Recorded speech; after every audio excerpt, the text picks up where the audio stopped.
Kings chapter 5 verses 1 to 4. இன்றைக்கு நான் தேர்ந்தெடுக்கிற வேத பகுதி 2 ராஜாக்கள் 5ஆம் அதிகாரம் வசனங்கள் 1 துவங்கி 4ஆம் வசனம் வரையிலும். இன்றைய தலைப்பை உங்களுக்கு நான் அறிமுகப்படுத்தும்படிக்கு நான் விரும்புகின்றேன். I would like to introduce the theme for today. செய்தியுடன் வந்த சிறுமி என்ற ஒரு தலைப்பு. The girl with a message is the theme that I have given for today. And our key scripture verse is verse 3.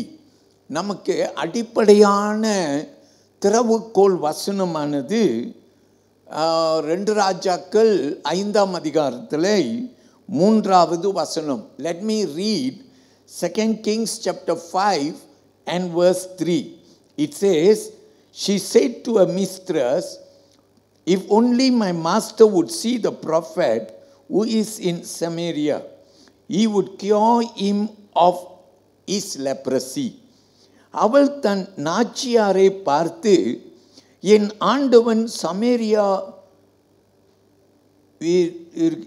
சமீரியாவில் இருக்கிற தீர்க்க தரிசின் இடத்தில் போவாரே ஆனால் நலமாயிருக்கும், அவர் இவருடைய குஷ்டரோகத்தை நீக்கிடுவார் என்றால். நாம் ஒரு பிரைஸ் தள்ளாட் சொல்லுவோமா? ஆண்டவருக்கு மகிமை உண்டாவதாக. So people of God, with the introduction of the scripture passage and the theme and the key verse, I would like to give you an introduction to this. உங்களுக்கு நான் கொடுத்த தலைப்பு, அதுடன் கூட திறவுகோல் வசனம், வேத பகுதி.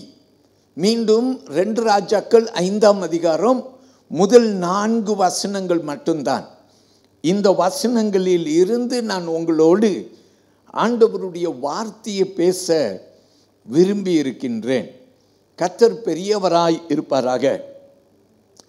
இந்த வேத பகுதியிலே ஒரு சின்ன பெண், அவள் அடிமை பெண் என்று பார்க்கிறோம். We will learn about a young girl who was a slave girl. She was in the house of Naaman. நாகமான் வீட்டிலே ஒரு அடிமை பெண்ணாக இருந்த ஒரு பெண்ணை ஆண்டவர் பயன்படுத்தினார். God used a slave girl. And let me begin like this. Our God is able to use anyone and everyone. நம்முடைய ஆண்டவர் யாரையும் பயன்படுத்த அவர் வல்லவராய் இருக்கிறார். He will not only use the famous, but he will use a very ordinary person. இன்றைக்கு நீங்க ரொம்ப சாதாரணமான ஒரு ஆளாய் இருக்கலாம். நீங்க நினைக்கலாம் ஆண்டவர் பெயர் போன்றவர்களை தான் பயன்படுத்துவார். அப்படி அல்ல. எல்லாரும் அல்லேலூயா சொல்லுவோமா?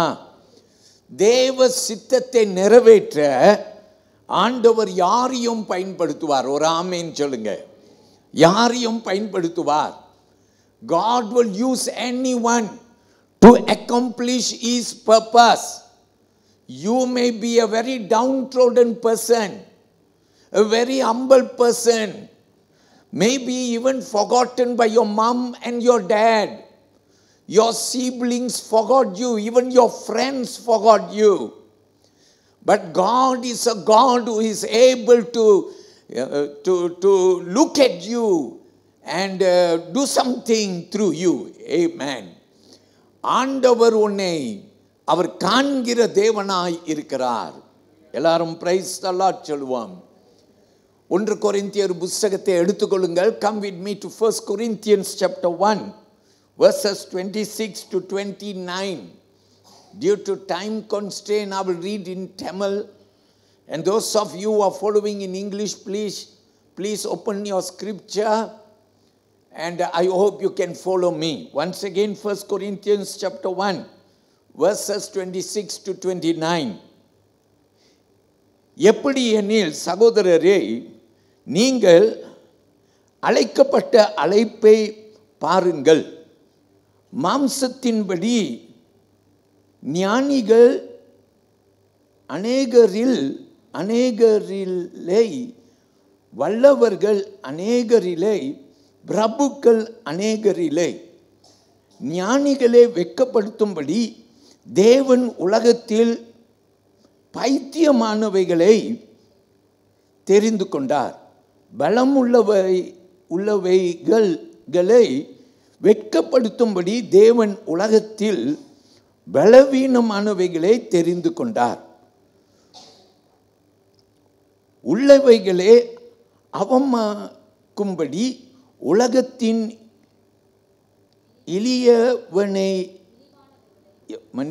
ஈவானவைகளையும் அற்பமாய் எண்ணப்பட்டவைகளையும் இல்லாதவைகளையும் தேவன் தெரிந்து கொண்டார். மாம்சமான எவனும் தேவனுக்கு முன்பாக பெருமை பாராட்டாதபடிக்கு அப்படியே செய்தார். எல்லாரும் ஆமேன்னு சொல்லுவோம். ரொம்ப இம்பார்ட்டன்ட் வசனம் 29. மாம்சமான எவனும் தேவனுக்கு முன்பாக பெருமை பாராட்டாதபடிக்கு அப்படி செய்தார். ஆமேன்னு சொல்லுங்க. கர்த்தர் பெரியவர். யாரும் பெருமை என்னை கொண்டு தான் பெரிய காரியம் செய்தார் என்று சொல்லாதபடிக்கு பயன் இல்லாததை பயன்படுத்துவாராம். So that no one will boast. Verse 29. No one will boast. So God took the infamous, God took the unwanted, God took the least recognized to accomplish his purpose. Say amen. தேவனுக்கு மகிமை உண்டாவதாக. So what I want to say is God delights in using all of us. ஆண்டவர் நம்ம எல்லாரையும் பயன்படுத்த ரொம்ப ஆவலாய் இருக்கிறார். எல்லாரும் சொல்லுவோம் அல்லேலூயா. So with this introduction, let's come to 2 Kings chapter 5 verses 1 to 4. I will read verse 2 first of all. முதலாவது இரண்டாவது வசனத்தை வாசிக்கிறேன், கேளுங்கள். சீரியாவிலிருந்து தண்டுகள் புறப்பட்டு இஸ்ரவேல் தேசத்தில் இருந்து ஒரு சிறு பெண்ணை சிறைப்படுத்தி கொண்டு வந்திருந்தார்கள். அவள் நாகமனின் மனைவிக்கு பணிவிடை செய்து கொண்டிருந்தாள். வேதம் சொல்லுகிறது. யார் என்று சொல்லல.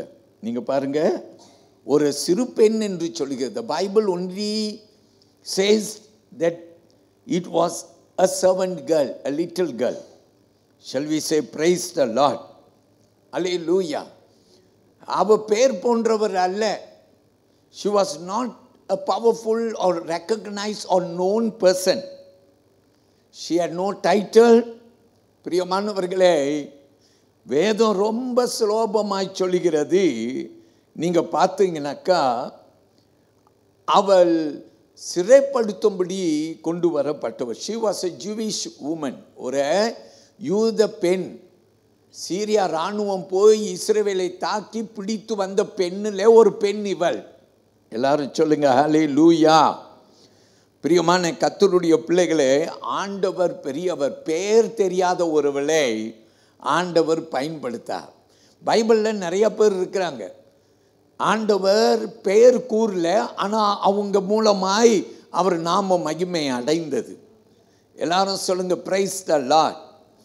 சரியா? அதில் இவள் ஒருவளாயிருந்தாள். Sometimes you may be an unknown person, your name may not be pop up anywhere, but yet God looks at you. Amen. உன் பேர் தெரியாத, விலாசம் தெரியாது, எங்க வாழ்றேன்னு கூட தெரியாத அளவுக்கு நீ வாழ்ந்து கொண்டிருக்கலாம். ஆனாலும் கர்த்தருடைய கண்களுக்கு நீ இடைப்படக்கூடும். Men may forget you. People who loved you may forget you. But the God whom you and I serve will never ever forget you. Let me take another verse which is our key verse. Verse 3. 2 Kings chapter 5 and verse 3. It says, she said to her mistress, if only my master would see the prophet who is in Samaria, he would cure him of his leprosy. அவள் தன் நாச்சியாரை பார்த்து, என் ஆண்டவன் சமேரியாவில் இருக்கிற தீர்க்கதரிசியின் இடத்தில் போவாரே ஆனால் நலமாயிருக்கும், அவர் இவருடைய குஷ்டரோகத்தை நீக்கிடுவார் என்றாள். சொல்லுங்க ஆமென். It was a very bold declaration to a Syrian army commander. Syria ராஜ்யத்தின் ஒரு படை வீரன் வீட்டில் ஒரு அடிமை பெண்ணாய் இருக்கிறவள் திடீரென்று தன் நம்புகிற ஆண்டவரை அறிமுகப்படுத்தி வைக்கிறாள். எல்லாரும் சொல்லுங்க அல்லேலூயா. பைபிளில் நிறைய பேர் பார்க்கிறோம். we see many God's children in the Bible who without fear and favor were able to boldly speak out the name of the Lord. Amen. பொல்லாத காலத்திலே வாழ்கிறோம். Even you and I must be ready to proclaim the name of our Lord. நீங்களும் நானும் நம்முடைய ஆண்டவருடைய பெயரை உரைக்க பயப்படக்கூடாது. At any time, any circumstance, no matter what it may be. Look at Daniel, who was willing to go and face the lion.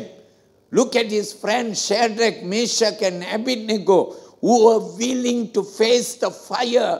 Look at David, who was willing to face Goliath. Shall we put up our hands and say, praise the Lord? தேவனுக்கு மகிமை உண்டாவதாக. கர்த்தர் பெரியவர். So இந்த பெண்ணு அவளுடைய விசுவாசத்திலே அறிக்கை செய்தார், என்னுடைய எஜமான் நாகமான், அல்லேலூயா, நான் அடிமை பெண்ணாக இருக்கலாம். I can be a servant, I can be a slave, yet my master Naaman, if he wants to be truly healed, he must go to my place Samaria. He must go to face my God. Shall we say hallelujah? கர்த்தருக்கு மகிமை. பிரியமானவர்களே, தேவன் பெரியவராக இருப்பாராக. எல்லாரும் சொல்லுவோமா hallelujah? So she had that determination. அவளுக்கு ஒரே நம்பிக்கை, என் எஜமான் ஒரு வட்டி போய் என் ஆண்டவரை பார்த்தாருன்னா நிச்சயமா, தீர்க்கதரிசி எலிஷாவை போய் பார்த்தாருன்னா கண்டிப்பாக சுகம் அடைவார். அவ்வளோ ஒரு நம்பிக்கைங்க. அந்த நம்பிக்கையோடு அவள் அங்கே உரைக்கிறாள். யார்கிட்ட? நாகமானுடைய மனைவி கிட்ட, நாச்சியார் இடத்துல. எல்லாரும் சொல்லுங்க ஹல்லேலூயா.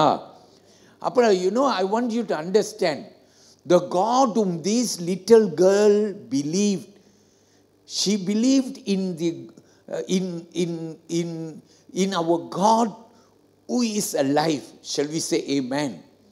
பைபிள் நிறைய நம்ம ஆண்டவரை குறித்து சொல்லுதில்ல, அவர் நேற்றும் இன்றும் என்றும் மாறாதவர். சொல்லுங்க ஹல்லேலூயா.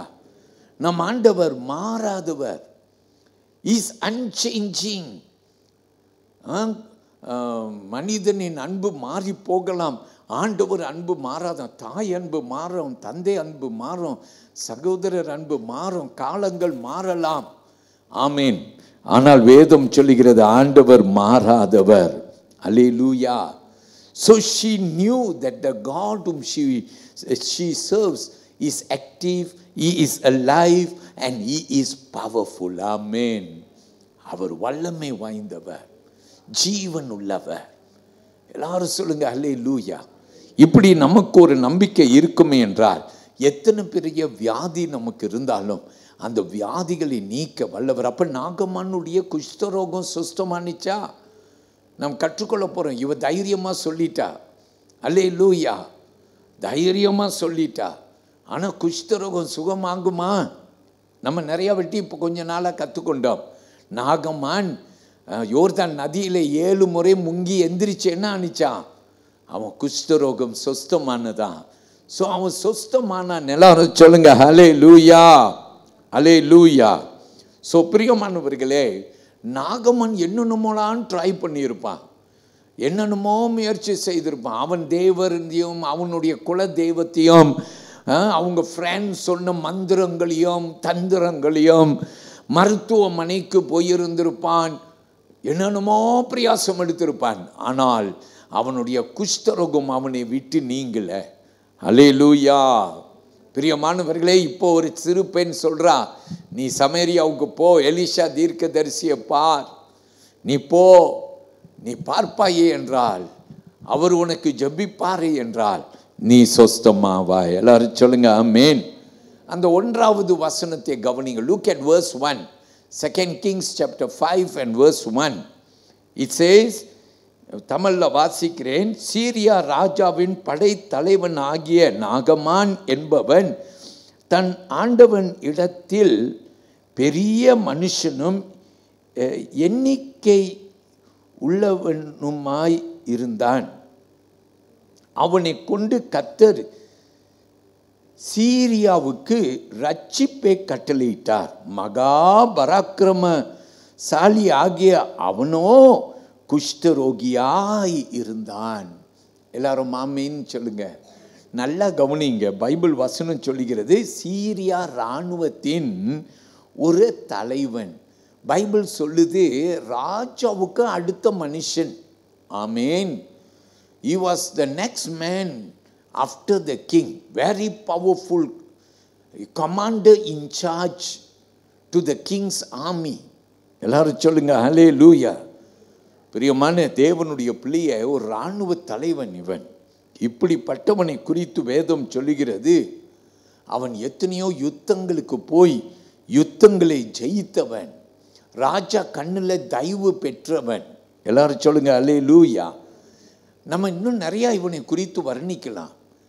இவனுக்கு குறை இல்லை, நிறைவான ஒரு வாழ்வு, நல்ல ஒரு குடும்பம், பணத்துக்கு குறையே இல்லை, இப்படி பெயருக்கு குறையே இல்லை, ஐஸ்வர்யவான், பேரு புகழ் உடையவன். He was a famous man, he was rich, he had a beautiful family, he had everything. இன்னைக்கு நிறைய பேர் நான் பார்த்துருக்கிறேன், திடீரென்று சொல்லுவார்கள், எனக்கு எல்லாம் இருக்கிறது, ஆனால் எனக்கு ஒரே ஒரு குறை தான், ஒரே ஒரு குறை தான். நிறைய பேருக்கு இப்படி நிறைய குறைகள் இருக்கிறது. சில பேர் சொல்கிறாங்க, பணத்துக்கு குறையே இல்லை, எனக்கு எல்லாமே இருக்கிறது, ஆனால் எனக்கு பிள்ளை பாக்கியம் இல்லை. எனக்கு எல்லாமே இருக்கிறது, பணத்துக்கு குறையே இல்லை, ஆனால் இந்த இருதயத்தில் எனக்கு சமாதானம் இல்லை. ஹல்லேலூயா. எல்லாமே இருந்து எனக்கு என்ன இல்லை? நாகமனுக்கு சரீரத்தில் சுகம் இல்லை. You know, there are people who sometimes come to me, they say, I have everything, but I don't have peace in my heart. Sometimes people come and they tend to say, I have everything, but I am barren, I don't have kids. Shall we say hallelujah? பிரியமான கர்த்தருடைய பிள்ளைகளே, அந்த நாட்களிலே இன்னைக்கு cancer வியாதி எப்படி ஒரு தீராத வியாதி என்று பார்க்கிறோமோ, அதே போல் குஷ்டரோகம் ஒரு தீராத வியாதியாய் இருந்தது என்று சொல்லி நாம் எல்லாரும் பார்க்குறோம். எல்லாரும் ஆமென் சொல்லுவோமா? ஹல்லேலூயா, ஹல்லேலூயா. கர்த்தருக்கு மகிமை உண்டாகட்டும். ஒரு powerful man but is helpless. Hallelujah. வாழ்க்கையின் ஓரத்துக்கே ஓடின அனுபவம் இருக்கா? எல்லாத்தையும் பார்த்துட்டேன், ஆனால் இப்போ கடைசி ஒரு நிமிஷத்தில் நிற்கிறேன். ஹல்லேலூயா. வாழ்க்கையின் ஓரத்துக்கே, நான் சின்ன பையனாக இருக்கும்போது இந்த வாழ்க்கையின் ஓரத்திற்கே ஓடும்போது ஆண்டவர் இடைப்படுகிறார் என்று எனக்கு கற்றுக் கொடுக்கப்பட்டது சண்டே ஸ்கூல் காலத்தில் இருந்து. From my childhood days I was taught this. When you are cornered, when you have come to the end of something, when you look for help everywhere, when you don't get help from anywhere, then you suddenly look up to your master, your maker, to your God. நிறைய நேரத்தில் நம்ம கண்கள் எங்கே இருக்கிறது? பூலோகத்தையே நோக்கி கொண்டிருக்கிறது.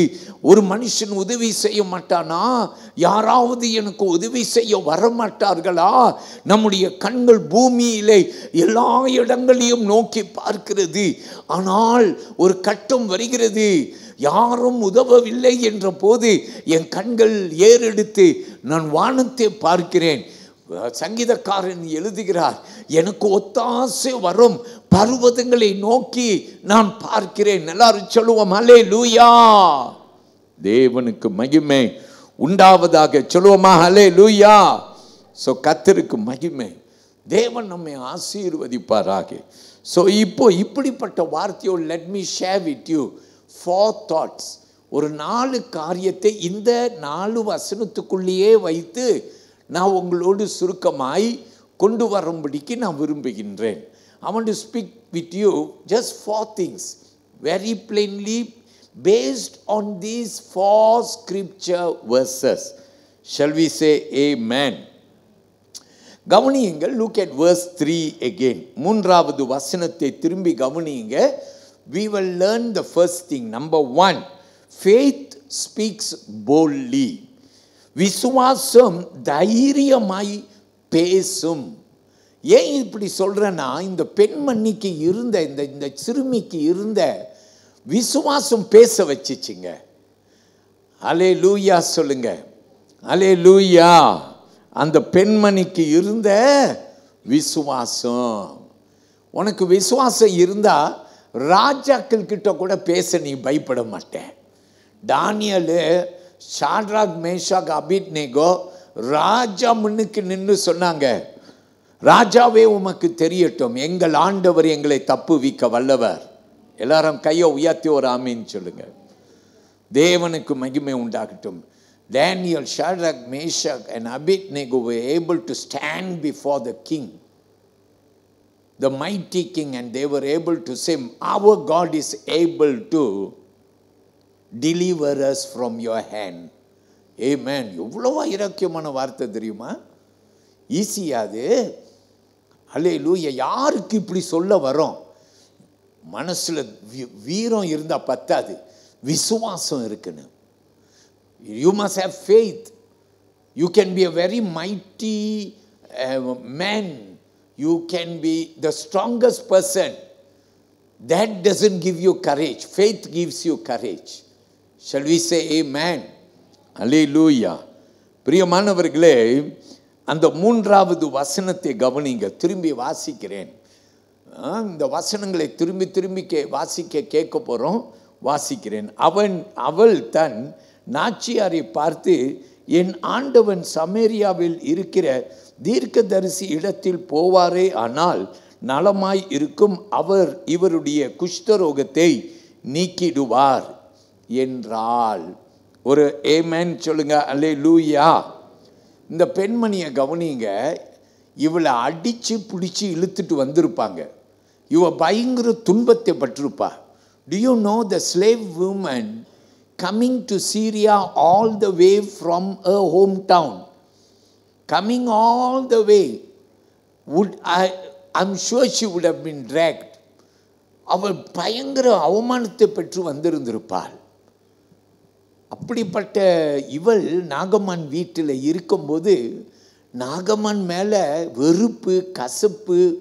You know, a slave woman, how they would have dragged her into Syria, and how she would have come to humble herself to work in Naaman's house. I'm sure she would have developed hatredness, bitterness, loneliness, தனிமை, கசப்பு எல்லாம் சேர்ந்து வந்திருக்கும் இல்லையா? எல்லாம் வந்திருக்கும். அப்போ நாகமான் ஒரு குஷ்டரோகி என்று கேள்விப்பட்ட போது இவ சொல்லி இருக்கலாம், இவருக்கு இதுவும் வேணும், இன்னமும் வேணும், என் ஜனங்களை கொலை செய்தவர் இல்லையா? When she knew that Naaman was a leper, she could have rejoiced. She could have said, he deserves it. I will remain silent. எல்லாரும் சொல்லுங்க ஹல்லேலூயா. அதனால தான் faith speaks boldly. விசுவாசம் தைரியமாய் பேசும். வலது கையை உயர்த்தி எல்லாரும் ஒரு ஆமீன் சொல்லுங்க. ஹல்லேலூயா. ஹல்லேலூயா. பிரியமான தேவனுடைய பிள்ளைகளே, அவள் ஒரு பிரசங்கம்லாம் பண்ணல. நான் பாருங்க, வாரம் வாரம் 2 பிரசங்கம் உங்கள் மத்தியில் செய்கிறேன். ஒவ்வொரு செவ்வாய்க்கிழமை, ஒவ்வொரு ஞாயிற்றுக்கிழமை உங்கள் மத்தியில் நான் என்ன செய்கிறேன்? பிரசங்கம் பண்ணிக்கிறேன். நம்ம எல்லாரும் சந்தோஷமாக கேட்டு கடந்து போகிறோம் இல்லையா? தேவனுக்கு மகிமை செலுத்துவோம். கர்த்தர் பெரியவர். இவ பிரசங்கம்லாம் பண்ணல. சொல்லுங்க ஆமேன். நம்ம சர்ச் வளர்றதுக்கு ஒரு பெரிய காரணம் என்ன தெரியுமா? ஆரம்ப காலத்திலே ட்ராக் ஊழியம் செய்தோம். எத்தனையோ பேர் ட்ராக்கை கிழித்து மூஞ்சில் வீசினதெல்லாம் எனக்கு ஞாபகம் உண்டு. நாயை விட்டு துரட்ட வைத்தது ஞாபகம் உண்டு. Today we don't distribute tracts because today, we have all these social media to distribute our pamphlets. But we did all that. இந்த பெண் அதெல்லாம் செஞ்சாலா? ட்ராக் கொடுத்தாலா? ஒன்றும் இல்லை. உட்காருங்க, வாங்க பேசுவோம், அதெல்லாம் ஒன்றும் இல்லை. இந்த பெண் சொன்னா, என் எஜமான் சமேரியாவுக்கு போய் எலிஷா தீர்க்கதரிசியை பார்த்தா இவர் கண்டிப்பா சுஸ்தமாவார். எல்லாரும் ஆமென் சொல்லுங்க. ஹல்லேலூயா. சோ தேவனுக்கு மகிமை. அப்போஸ்தலர் 1ஆம் அதிகாரம் 8வது வசனத்தை கவனியுங்கள். ஹல்லேலூயா. Look at Acts of the Apostle chapter 1 and verse 8. It says, in Tamil I read, பரிசுத்த ஆவி உங்கள் இடத்தில் வரும்போது நீங்கள் பலன் அடைந்து எருசலேமிலும் யூதேயா முழுவதிலும் சமேரியாவிலும் பூமியின் கடைசி பரியந்தமும் எனக்கென்று சாட்சிகளாய் இருப்பீர்கள் என்றார். யாரு? எல்லாரும் சொல்லுங்க, இயேசு. அல்லேலூயா. எப்போ நீங்க எனக்கு சாட்சியா இருப்பீங்க? பரிசுத்த ஆவியானவர் உங்க மேல வரும்போது. சொல்லுங்க ஆமென். அல்லேலூயா. சோ பெரிய காரியம். உங்க மேல பரிசுத்த ஆவி வரும்போது நீங்க பலன் அடைவீர்கள். அல்லேலூயா. Automatically you will have the courage to speak to anyone and everyone that Jesus is Lord. He is our healer. Say amen. ஒரு 2 ராஜாக்கள் புத்தகத்தை எடுத்துக்கங்க. 5ஆம் அதிகாரம். Always keep 2 Kings chapter 5. Look at verse 4. அப்பொழுது அவன் போய் இஸ்ரவேல் தேசத்து பெண்ணின பிரகாரமாய் சொல்லுகிறாள் என்று தன் ஆண்டவன் இடத்தில் அறிவித்தான். எல்லாரும் ஆமென் சொல்லுங்க. ஹல்லேலூயா. சோ கர்த்தருக்கு மகிமை உண்டாகட்டும். ஒரு வசனம் வாசியோமா. ரோமர் 10ஆம் அதிகாரம் 17ஆம் வசனம் கேட்போம். ஆண்டவருக்கு மகிமை செலுத்துவோம். வாசியுங்கள். ஆதலால் விசுவாசம் கேள்வினாலே வரும். விசுவாசம் எப்படி வரும்? கேள்வினால வரும். கேள்வி தேவனுடைய வசனத்தினாலே வரும். கேள்வி தேவனுடைய வசனத்தினாலே வரும். இப்ப நான் தேவ வசனத்தை உங்களுக்கு போதித்து கொண்டிருக்கிறேன். அந்த வசனத்தை நீங்கள் சிந்தித்து கொண்டு கேள்வி கேட்டுக்கொண்டு மனசில் போராடி கொண்டு இருக்கிறீர்கள். இது எதை பிறப்பிக்கும் என்றால் விசுவாசத்தை பிறப்பிக்கும். வலது கை உயர்த்தி ஆமேன் சொல்லுங்க. தேவன் உங்களை ஆசீர்வதிப்பார் என்று விசுவாசியுங்கள். கர்த்தருக்கு மகிமை. 2வது காரியத்திற்கு நம்ம போகிறோம். சரியா? விசுவாசம் எப்படி வரும்? பைபிள் நமக்கு சொல்லுகிறது, உங்களுக்கு விசுவாசம் வரும்போது தைரியம் வரும். ஆமென். இன்னைக்கு யாருக்கிட்டையும் ஆண்டவரை பற்றிலாம் பேசுறதுக்கு பயந்துட்டுலாம் இருக்கிறீங்கன்னா ஒரே காரணம், நீங்கள் மாம்சத்தில் வெளிப்படுறீங்க. உங்களுக்கு வேண்டியது பரிசுத்த ஆவியானவர், விசுவாசம். ஆமென். 2வது ஒரு காரியம் கற்றுக்கொள்ள போகிற 5ஆம் அதிகாரம் 2 ராஜாக்கள் 5ஆம் அதிகாரம் 2வது வசனம் நாம் பார்க்க போகிறோம். see people not enemies. பார்ப்போம். எதிரிகள் அல்ல மனிதர்களே பார் என்று ஒரு தலைப்பு. சரியா? ஏன்னா இந்த பெண்மணி நாகம்மானே ஒரு எதிரியாய் பார்க்கல. இந்த பெண்மணி நாகம்மானை ஒரு மனுஷனாய் பார்த்தால். எல்லாம் ஆமென் சொல்லுங்க. சரியா? நம்ம எல்லாரும் மனிதர்கள் தானே. அல்லேலூயா. நம்ம எல்லாரும் மனிதர்கள். நான் ஒரு யூத பெண், இவன் ஒரு சீரியன், அப்படியெல்லாம் பார்க்கல. ஒரு வித்தியாசத்தை அவ பார்க்கல. நாகமான ஒரு மனுஷனாய் பார்த்ததுனால தான் அவனுடைய குஷ்ட ரோகம் அவளுக்கு அது பாவமாய் தோன்றினது. ஆமீன் சொல்லுங்க. ஹல்லேலூயா. So secondly, firstly, when you have faith, you develop boldness. Secondly, see people as they are. Amen. Not as enemies. Amen. இப்போ வசனம் 2 கவனித்து பாருங்க. அந்த 2வது வசனம் நம்ம வாசிச்சிட்டோம். நாகமான் அவன் ஒரு படை தலைவன், இவளை எப்படியோலாம் தூக்கி கொண்டு வந்தவன். பிரியமானவர்களே, அப்படிப்பட்ட வீட்டில் வேலை செய்யும் போது அவள் அன்பு காட்டினாள். அல்லேலூயா. ஸோ இந்த பெண்கிட்ட இருந்து நம்ம கற்றுக்கொள்ள வேண்டியது, எல்லாரையும் மனிதர்களாய் எம்மதம்னாலும், அல்லேலூயா, படித்தவன் படிக்காதவன், அல்லேலூயா, பணக்காரன் ஏழை, எல்லாரையும் சரிசமமாய் கர்த்தர் பார்க்க விரும்புகிறார். ஏன்னா எல்லாரும் நம்முடைய ஆண்டவரால் சிருஷ்டிக்கப்பட்டவர்கள். வலது கையை உயர்த்தி எல்லாரும் ஒரு ஆமீன் சொல்லுங்க. அல்லேலூயா, அல்லேலூயா.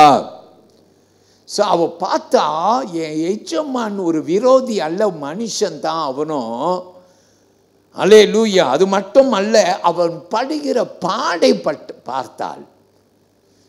அவன் படுகிற பாடு, அல்லேலூயா, அதை பார்த்து அவள் உள்ளத்திலே தோன்றினது, இவனுக்கும் கிருபை, தேவ கிருபை தேவை.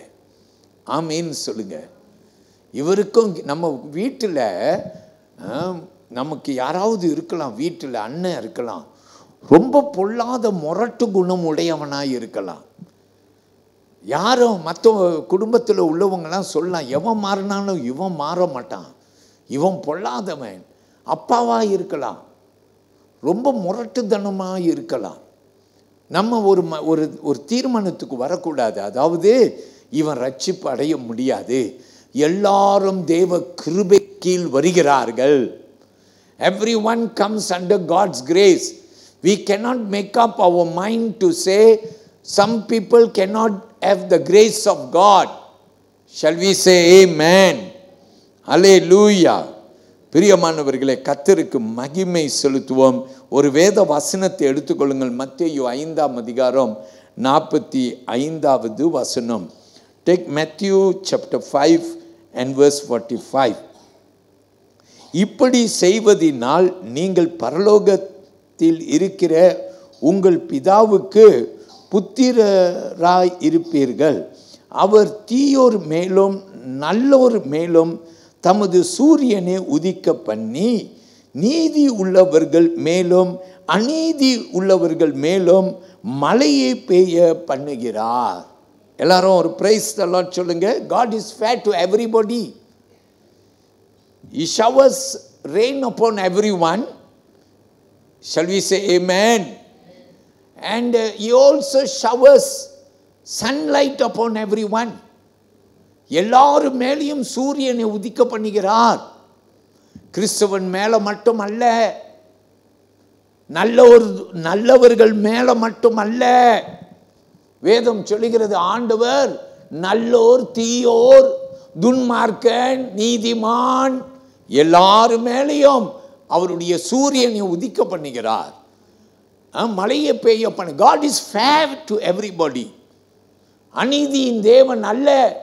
வேதம் சொல்லுகிறது அவர் நீதியின் தேவன். இன்னொரு வசனம் எடுங்க பைபிள்ல, learn about your God. உங்கள் ஆண்டவரை குறித்து தெரிந்து கொள்ளுங்கள். சங்கீத புஸ்தகத்திலே 145ஆம் சங்கீதம், Psalm 145 and verse 8. Look at it. It says, he is slow to anger and abounding in steadfast love and mercy. கர்த்தர் இரக்கமும் மன உருக்கமும் நீதிய சாந்தமும் மிகுந்த கிருபையும் உள்ளவர். சொல்லுங்க அல்லேலூயா. நம்ம எல்லாருக்கும் தெரியும், அவர் ஜனங்களை கண்டு மேய்ப்பன் இல்லாத ஆடுகளைப் போல சிதறடிக்கப்பட்டிருக்கிறார்கள் என்று அவர்கள் மேலே மனமுருகினாராம். எங்கே? மத்தேயு 9ஆம் அதிகாரம் 36ஆம் வசனம். Look at Matthew chapter 9 and verse 36. You know, our God is a compassionate God. இயேசு இரக்கம் உள்ளவர். நான் வாசிக்கிறேன் பாருங்க. அவர் திரளான ஜனங்களை கண்டபோது அவர்கள் மேய்ப்பன் இல்லாத ஆடுகளை போல தோய்ந்து போனவர்களும் சிதறப்பட்டவர்களுமாய் இருந்தபடியால் அவர்கள் மேல் மனதுருகி. ஆமென் சொல்லுங்க. See, the God whom we serve is a compassionate God. Say amen. Hallelujah. சரியா? இன்னொரு வசனமும் கொடுக்கிறேன். Because I think this is important. உங்க விசுவாசம் வளரத்தக்க நான் சொல்லுகிறேன். லூக்கா 6ஆம் அதிகாரம் 36வது வசனம். Look at Luke's Gospel chapter 6 and look at verse 36. It says, ஆகையால் உங்கள் பிதா இரக்கம் உள்ளவராய் இருக்கிறது போல நீங்களும் இரக்கம் உள்ளவர்களாய் இருங்கள். வேதம் சொல்லுகிற. அப்ப இந்த பெண்மணி ரைட்டா ராங்கா? இந்த பெண்ணு காட்டின அன்பு நல்லதா தப்பா? பைபிள் சொல்லுது, சொல்லப்படுகிறபடி பல்லுக்கு பல் கண்ணுக்கு கண் அப்படி இருக்கக்கூடாதா? ஒருவன் உங்களே ஒரு கன்னத்தில் அறிந்தா இன்னொரு கன்னத்தை கொடுக்கணுமா? அதனால தான் கிறிஸ்தவனை பாருங்க வித்தியாசமாக இருப்பான். முஸ்லிம் மதத்தில் பாருங்க அவர்கள் எதையும் செய்வார்கள், கொலை செய்ய தயங்க மாட்டார்கள். கிறிஸ்தவன் பாருங்க எவ்வளோ அடித்தாலும் நான் மன்னிக்கிறேன்னு சொல்லுவார்கள். நான் மன்னிக்கிறேன், ஐ ஃபர்கிவ் சொல்லுங்க. ஹல்லேலூயா. இப்போ இடையில நீங்கள் பார்த்தீங்க அமெரிக்காவில் ரொம்ப பிரபலமாய் கிறிஸ்தவ மதத்தை குறித்து பப்ளிக் ஃபாரம்ஸில் பேசக்கூடிய ஒருவனை ஒருத்தன் கொன்னுட்டான். அவன் ஒரு சின்ன வாலிப பையன். அவன் கொன்னதுக்கு காரணம் என்ன தெரியுமா? இவன் கேர்க் என்று நினைக்கிறேன். இவன் எப்படிப்பட்டவனாக்கா எல்ஜிபிடி ஆண் பெண் பெண் உறவு கொள்கிறது குறித்து இப்போ ஐரோப்பா தேசங்களிலே அவர்கள் எல்லாத்தையும் அனுமதிக்கிறார்கள். இவன் எதிர்த்து கேட்கிறவன் வேதம் என்ன சொல்லுகிறது என்று சொல்லுகிறவன். சோதோம் கொமோராவை ஏன் ஆண்டவர் அழித்தார்? ஆண்டவர் அழித்ததுக்கு காரணம் என்ன? சோதோம் கொமோராவில் இப்படிப்பட்ட பாவம் அல்லேலூயா இருந்தபடியினாலே ஆண்டவர் எப்படி சோதோம் கொமோராவை அழித்தார் தெரியுமா? அக்னி கந்தத்தினால வானத்தில் இருந்து அக்னியை வரப்பண்ணி சோதோம் கொமோராவை எரித்து போட்டாரா? ஏன்னா ஆண்டவருக்கு இந்த பாவம் அருவருப்பானது. அல்லேலூயா. இவன் ஏன் தெரியுமா கொன்றான்? இவன் அப்படிப்பட்ட வாழ்விலே வாழ்ந்து கொண்டிருந்தவன். அல்லேலூயா. பிரியமான கர்த்தருடைய பிள்ளையே, நாம் தேவனை மகிமைப்படுத்த வேண்டும். எல்லாரும் சொல்லுங்க அல்லேலூயா. அல்லேலூயா. கர்த்தர் நல்லவர். ஆல்ரைட், மூன்றாவது காரியத்தை உங்களுக்கு நான் சொல்லுகிறேன், என்னோடு கூட கேளுங்கள். தேர்ட்லி, 2 ராஜாக்கள் 5ஆம் அதிகாரத்தில் வசனம் 2-4 வரைக்கும் நான் ஒரு மூன்றாவது காரியத்தை உங்களுக்கு சொல்ல ஆசைப்படுகிறேன். God uses the least. Amen. தேவன் சிறியோரை பயன்படுத்துகிறார் என்ற ஒரு தலைப்பு. எல்லாரும் ஆமென் சொல்லுங்க. அல்லேலூயா. தேவன், ஏன்னா இந்த சின்ன பெண்ணு பார்த்தீங்களா, நம்ம சொல்லுவோம் இந்த பெண்ணால் ஒன்றுமே ஆகாதுன்னு சொல்லுவோம். பணம் இருக்கா அவகிட்ட, வசதி இருக்கா, பேர் புகழ்லாம் ஏதாவது இருக்கா நம்ம சொல்லுவோம். ஆனால் பைபிள் சொல்லுது காட் யூசஸ் த லீஸ்ட். சரியா? நம்ம சர்ச்சில் நீங்கள் யாருமே உங்களை பார்க்காது, நீங்கள் சர்ச்சுக்கு குவைட்டாக வந்துட்டு போகிற ஆளாக இருக்கிறான். ஆனால் இன்றைக்கு ஆண்டவர் வார்த்தை உனக்கு வருகிறது, நீ ரொம்ப குவைட்டான person.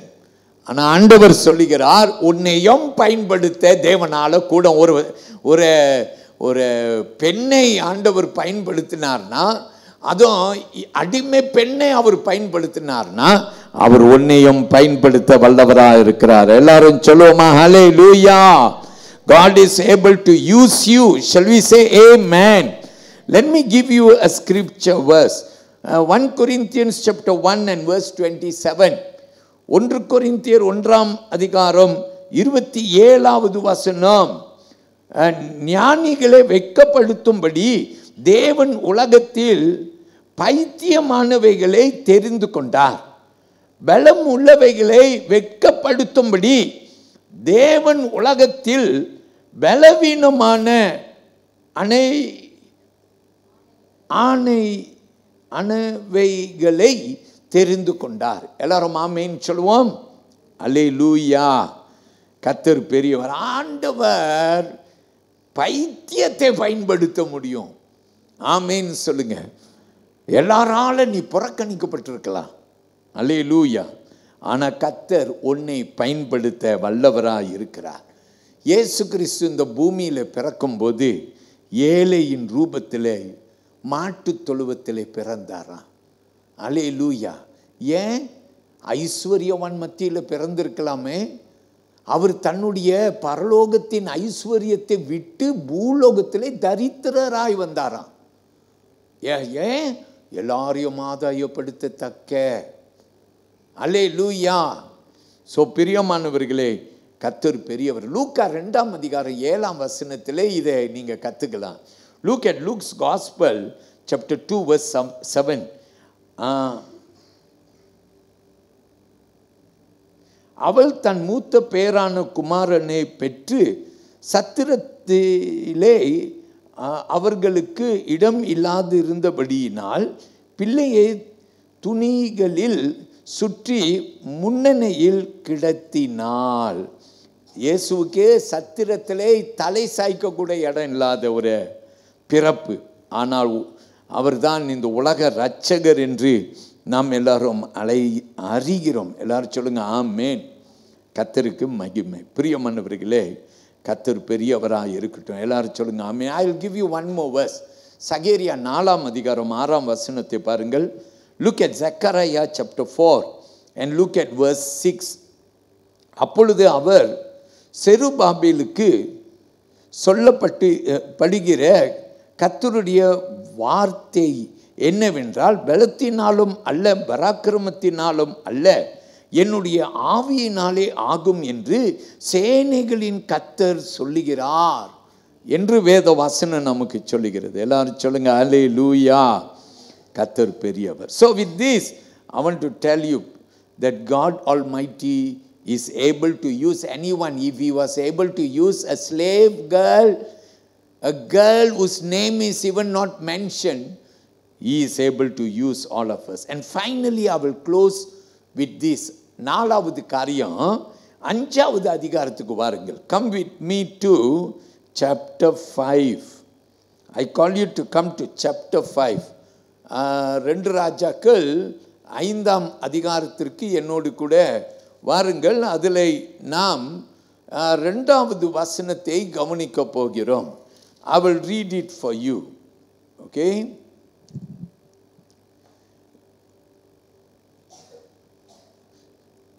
This is a verse that we have read, but let me give you the title first. Suffering as purpose. வேதனை ஒரு நோக்கத்தை கொண்டது, அல்லது வேதனைக்கு பின்னால் ஒரு நோக்கம் உண்டு என்ற ஒரு வார்த்தை. எல்லாரும் ஆமேன் சொல்லுங்க. ஹல்லேலூயா. ஆல்ரைட், அந்த வசனத்தை நீங்கள் கண்டு கொள்ளுங்கள். ஆனால் come with me to verse 15. 2 Kings chapter 5 and verse 15. அப்பொழுது அவன் தன் கூட்டத்தோடு எல்லாம் தேவனுடைய மனுஷன் இடத்திற்கு திரும்பி வந்து அவனுக்கு முன்பாக நின்று, இதோ இஸ்ரவேலில் இருக்கிற தேவனை தவிர பூமி எங்கும் வேறு தேவன் இல்லை என்பதை அறிந்தேன். இப்பொழுது உமது அடியின் கையில் ஒரு காணிக்கை வாங்கி கொள்ள வேண்டும் என்றான். யாரு? நாகமான். சுகம் பெற்ற பிற்பாடு எந்த எலிஷா மூலமாய் சுகம் கிடைக்கும்னு சொல்லப்பட்டதோ அங்கே வந்து அவன் என்ன செய்தான்? சுகம் பெற்ற பிற்பாடு காணிக்கை கொண்டு வரான். அவன் ஏன்னா அவன் பெரிய ஆளு பாருங்க, காணிக்கை கொடுக்கறதுல அவனுக்கு பிரச்சனையே இல்லை. நிறையா காணிக்கையை கொண்டு வரான். நீங்கள் கீழ் வசனத்தை வாசித்து பாருங்க. தீர்க்கதரிசி அவன் காணிக்கையை ஏற்றுக்கொள்ளவில்லை. ஏன்னா ஆண்டவரே காணிக்கை கொடுத்து நம்ம வாங்க முடியாது. ஆமேன். எந்த பொருளையும் காணிக்கை கொடுத்து வாங்கிடலாம். ஆனால் ஆண்டவர் தயவை நம்ம காணிக்கை கொடுத்து வாங்க முடியாது. ஆண்டவர் இலவசமாய் கொடுக்கிறவர். நம்ம எல்லாரும் பாவிகளாய் இருக்கும் போதே இயேசு இலவசமாய் நமக்காக சிலுவையில் ஜீவனை கொடுத்தார் என்று நாம் எல்லாரும் அறிகிறோம். எல்லாரும் ஆமீன் சொல்லுவோமா? அல்லேலூயா, அல்லேலூயா. Look at Psalm 33 verse 10 and 11. சங்கீதம் 33 10 11வது வசனம். கர்த்தர் ஜனங்களின் ஜாதிகளின் ஆலோசனையை வெறுதாவாக்கி ஜனங்களுடைய நினைவுகளை அவமாக்குகிறார். கர்த்தருடைய ஆலோசனை நித்திய காலமாகவும் அவருடைய இருதயத்தின் நினைவுகள் தலைமுறை தலைமுறையாகவும் நிற்கும். எல்லாரும் ஆமென் சொல்லுவோம். இன்னொரு வசனம் அப்போஸ்தலர் 17ஆம் அதிகாரம் 26வது வசனம். மனுஷ ஜாதியான சகல ஜனங்களையும் அவர் ஒரே இரத்தத்தினாலே தோன்ற பண்ணி பூமியின் மீதெங்கும் குடியிருக்க செய்து முன் தீர்மானிக்கப்பட்ட காலங்களையும் அவர்கள் குடியிருப்பின் எல்லைகளையும் குறித்திருக்கிறார். எல்லாரும் ஆமென் சொல்லுவோம். கர்த்தர் பெரியவர். கடைசி ஒரு வசனம் ரோமர் 8ஆம் அதிகாரம் 28வது வசனம். அன்றியும் அவருடைய தீர்மானத்தின்படி அழைக்கப்பட்டவர்களாய் தேவன் இடத்தில் அன்பு கூறுகிறவர்களுக்கு சகலமும் நன்மைக்கு ஏதுவாக நடக்கிறது என்று அறிந்திருக்கிறோம் என்று வேத வசனம் சொல்லுகிறது. எல்லாரும் ஆமென் சொல்லுவோம். அல்லேலூயா. பிரியமானவர்களே, கர்த்தர் நிச்சயமாய் நம்மை ஆசீர்வதிப்பாராக. அப்போ வேத வசனம் நமக்கு சொல்லுகிறது, நான்காவதாக சஃபரிங் as a purpose. எல்லாரும் ஆமென் சொல்லுங்க. சரியா? நம்ம இன்னைக்கு கஷ்டப்படுறோன்னு வச்சுக்கோங்க, அதற்கு ஒரு நோக்கம் இருக்குது. நாகமான் கஷ்டப்பட்டான், ஆனால் பிற்பாடு நீங்கள் பார்த்தீங்கன்னா அந்த வசனம் ரொம்ப முக்கியமான வசனம். verse 15 is very important. Shall we say amen? Hallelujah. Because அவனுக்கு இப்போ தெரிய வந்துச்சு, இஸ்ரவேலில் ஆராதனை செய்கிற ஆண்டவர் ஜீவன் உள்ளவர். அல்லேலூயா. ஸோ கர்த்தருக்கு நம் மகிமை செலுத்துவோம். ஒரு பெண்ணு, அதாவது அடிமை பெண்ணை ஆண்டவர் பயன்படுத்தினார்னா இன்னைக்கு ஒரே காரியம் கர்த்தர் கற்றுக் கொடுக்கிறார், உன்னையும் பயன்படுத்த வல்லவராக இருக்கிறார். ஐயோ பாஸ்டர் எனக்கு வயசாச்சு இனிமே எங்கே பயன்படுத்த? இல்லை, உன்னை பயன்படுத்துவார். ஐயோ நான் சின்ன பையன், படிப்பு இல்லை, எனக்கு பைபிள் வாசிக்க தெரியாது, எழுத தெரியாது, நீ யாராக இருந்தாலும் கர்த்தர் சித்தம் கொண்டா உன்னை பயன்படுத்த வல்லவராக இருக்கிறார். வலது கையை உயர்த்தி எல்லாரும் ஒரு ஆமேன் சொல்லுங்க. எல்லாரும் எழுந்து நிற்போமா தேவ சந்நிதியிலே. கர்த்தர் நம்மை ஆசீர்வதிப்பாராக. சொல்லுங்க ஆமேன். தேவனுக்கு மகிமை செலுத்துவோம். கர்த்தர் பெரியவர்.